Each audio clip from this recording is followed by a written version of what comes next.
রাজকন্যে, দাও দাও দাও, আস্তে আস্তে এসো। এ কি অবস্থা, কি অবস্থা হয়েছে তোমার?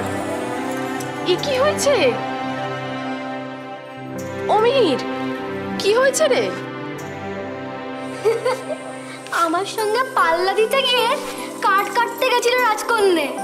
রাজকন্যে তো তাই ছোট ডাল পছন্দ হলো না, সেই এক পেল্লায় গাছে উঠে কাঠ কাটতে গিয়ে চিট পটাং।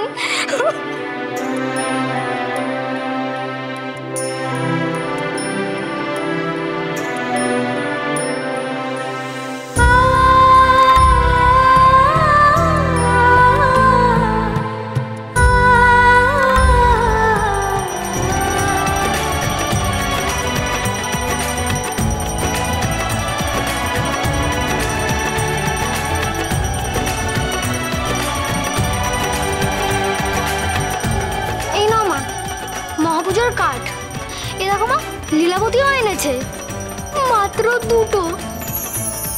আহারে, এত পরিশ্রম তপশ্রম কোনো কাজেই লাগলো না। চুপ কর বাপধন, আমার মস্করা করতে নেই। ওনার রাজকন্যে ও আমারও সই, তাছাড়া আমি ওর থেকে বড়। আচ্ছা আচ্ছা, 1 মাসে মেনে নিচ্ছি, কিন্তু বড় তো, আমি ওকে যে কোনো কিছুই বলতে পারি।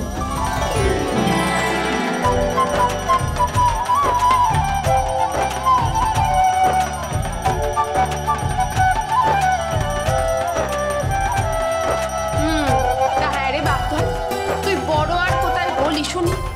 তোরা না এই কাঠগুলো যজ্ঞের সমিতি তো কাজেই লাগবে না। বলি জ্বালানির কাঠ আর যজ্ঞের সমিতির কাঠ তো আলাদা হয় রে বাপ। তাই বুঝি? যজ্ঞ সমিতি আবার কোন কাঠ? ইমা, তুমি তাও জানো না? খুব নাকি বড়। আম কাঠ আর যজ্ঞী ডুমুরের কাঠ হচ্ছে যজ্ঞের সমিতি। এই নাও আম কাঠ।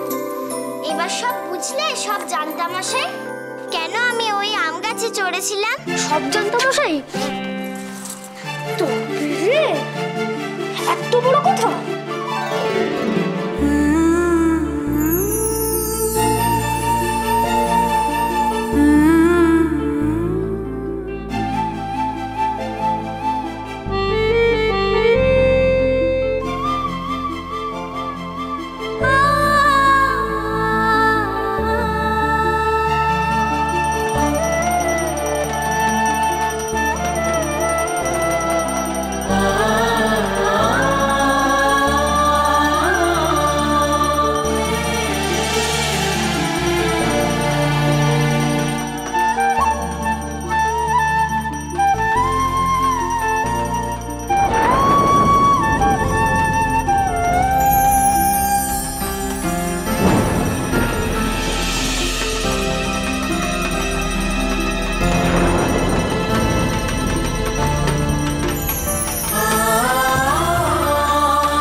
কাহিনী সোম থেকে শনি সন্ধ্যে 7:30টায় আকাশ 8-এ।